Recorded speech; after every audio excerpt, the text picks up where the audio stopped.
अस्सलाम वालेकुम electrical third year students. हम अपने कोर्स ट्रांसमिशन एंड डिस्ट्रीब्यूशन का जो चैप्टर नंबर 1 है वो डिस्कस कर रहे थे और हमने लास्ट टाइम जो है वो कुछ ट्रांसमिशन सिस्टम की जो है वो कंपैरिजन भी किया था और स्कीम्स भी देखी थी और कुछ फैक्टर्स डिस्कस किए थे कि कौन कौन से फैक्टर्स जो हैं वो यूज़ होते हैं, जिसमें चॉइस ऑफ सर्किट्स जो थी वो एक इम्पॉर्टेंट चीज़ थी। तो उसी टॉपिक से रिलेटेड जो है वो आज हमारा जो सेशन होगा उसके बाद जो है हम एक और चीज़ डिस्कस करेंगे जो कि पावर फैक्टर से रिलेटेड है।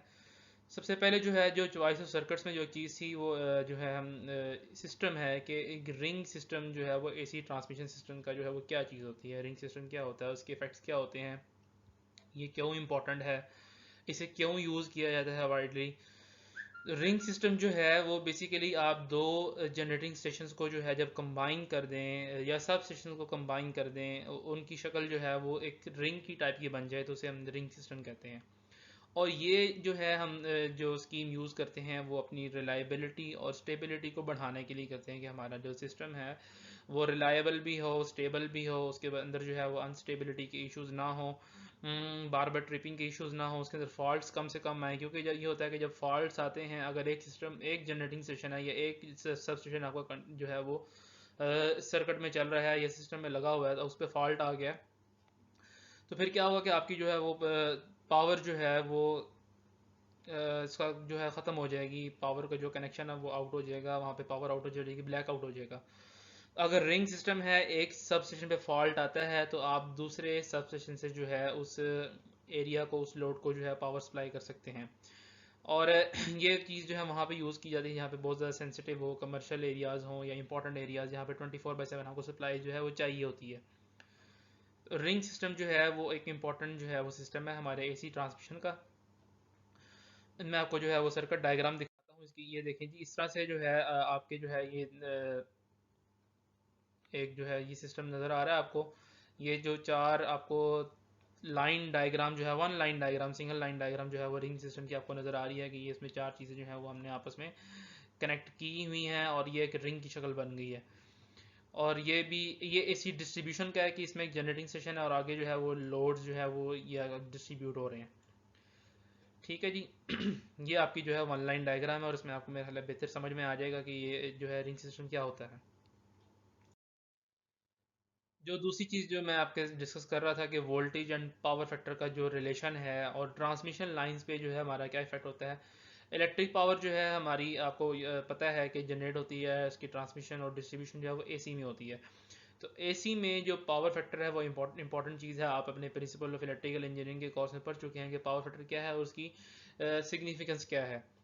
तो जो ट्रांसमिशन लाइन है उसमें जो इंडक्टेंस होती है वो पावर फैक्टर को कम कर देती है, और कम पावर फैक्टर जो है हमारे लिए वो आइडियल नहीं है। कम पावर फैक्टर जो है हमारे लिए लॉसेस क्रिएट करता है और इससे जो है वो कंडक्टर का साइज बढ़ता है, कंडक्टर का एरिया बढ़ता है, करंट जो है वो कंडक्टर का बढ़ता है जिसकी वजह से साइज बढ़ता है, और साइज जो है हमारे लिए इकोनॉमिकली फिजिबल नहीं है। तो कम पावर फैक्टर, जो सारी इस डिस्कशन का जो कंक्लूजन है वो ये है कि कम पावर फैक्टर जो है हमारे लिए वो फिजिबल नहीं है। हम ये हमारे लिए आइडियल केस होता है कि वन हो, यूनिटी हो, लेकिन हम चाहते हैं कि हमारा जो पावर फैक्टर है वो यूनिटी से बिल्कुल करीब तर हो, 0.8, 0.9, 0.85, 0.95। ये जो है हम अपना आइडियल केस कंसीडर करते हैं कि हमारा पावर फैक्टर जो है उसके करीब करीब, वन के करीब करीब रहे। तो मैं आपको जो है मैथमेटिकली थोड़ा सा एक्सप्लेन कर देता हूँ कि ये जो आगे जो स्लाइड्स हैं वो मैथमेटिकली एक्सप्लेन करेंगी कि पावर फैक्टर जो है वो कैसे इफेक्ट करता है। हम एक रिलेशन डिराइव करेंगे जिससे हमें पता चल जाएगा कि पावर फैक्टर जो है हमारी वोल्टेज को और करंट को कैसे जो है इफेक्ट करता है। तो सिंगल फेज सर्किट हो तो उसमें हमारे लिए पावर का फार्मूला था वी आई कॉस फाई होता है। अगर हमारे लिए थ्री फेज पावर है, क्योंकि हम एसी यूज़ कर रहे हैं, थ्री फेज सर्किट है, तो अंडर रूट 3 से मल्टीप्लाई करते हैं उसको, यानी थ्री फेज पावर जो हमारे लिए बन जाएगी under root 3 V I cos phi. इसमें से अगर हम करंट को अलग कर लें तो करंट जो है वो आ जाएगा P power divide by under root 3 V cos phi. ये जो हमारी इक्वेशन नंबर 1 बन गई। उसके बाद जो है हम एक आगे ड्राइव करते हैं रिलेशन एक और। लेंथ ऑफ कंडक्टर को हम जो है सपोज कर लेते हैं स्मॉल एल से, और करंट डेंसिटी पर स्क्वायर इंच या पर स्क्वायर सेंटीमीटर, उसको हम सिग्मा से डिनोट कर लेते हैं। यानी करंट डेंसिटी जो है वो पर स्क्वायर इंच, ठीक है जी। और जो स्पेसिफिक रेजिस्टेंस है वो हम रो से डिनोट करते हैं, आपको पता है। और एरिया ऑफ क्रॉस सेक्शन जो है हम स्मॉल ए से जो है सो डिनोट कर लेते हैं। तो हमारे पास जो है वो current by current density, current की हमने जो है वो पहले ड्राइव कर लिया था, power divide by the √3 VI cos phi, और करंट डेंसिटी का जो फार्मूला है ये हमने यहाँ पे नोट कर लिया। ठीक है जी, A = I by current current density. और ये हमें जो है लॉ ऑफ रेजिस्टेंस, जो ओहम लॉ से हम बाद में डिराइव करते हैं, रेजिस्टेंस =ρL/A। तो अगर हम ए की वैल्यू यहाँ से फाइंड आउट कर लें तो हम इस रिलेशन में पुट कर सकते हैं। ये ए की वैल्यू हमने पहले फाइंड आउट कर ली थी, और इसको हम जो है इस जगह पुट कर लेंगे। R = ρL divide by the ए की वैल्यू, और इसको हम सिंप्लीफाई करेंगे तो हमारे पास जो है वो ये चीज़ जो है इक्वेशन 2 बन जाएगी। लाइन लॉसेस जो है हमारे पास I²R, ये हमारे फार्मूला पता है इसका। और अगर 3 फेज है, 3 कंडक्टर है, तो उसको हम 3 से मल्टीप्लाई कर लेंगे, 3 × I²R। तो हमें I की वैल्यू भी पता चल गई और R की वैल्यू भी हमें पता है, ये भी हमने फाइंड आउट कर ली है।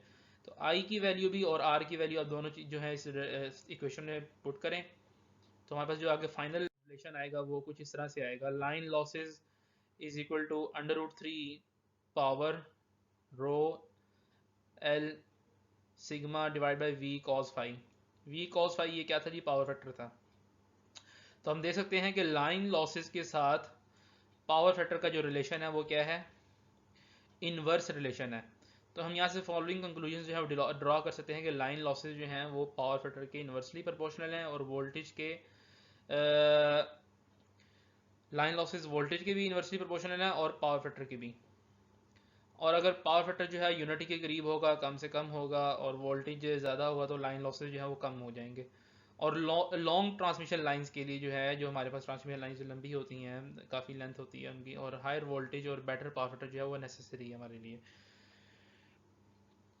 तो अगर इससे हमें पता चल गया कि अगर पावर फैक्टर हमारा 1 से कम हो, ये पावर फैक्टर हमारा 1 से कम होता है, तो उससे क्या होगा कि हमारे लाइन लॉसेज जो हैं वो बढ़ेंगे। तो हम यही हमारे लिए आइडियल केस होता है कि हमारा पावर फैक्टर जो है वो 1 के करीब करीब रहे, ताकि हमारे लाइन लॉसेज जो हैं वो कम से कम रहें। आज के सेशन में हमारा हम यहाँ तक ही इसको कंक्लूड करते हैं। इंशाल्लाह यहाँ से आगे डिस्कस करेंगे नेक्स्ट सेशन में। अल्लाह हाफिज़।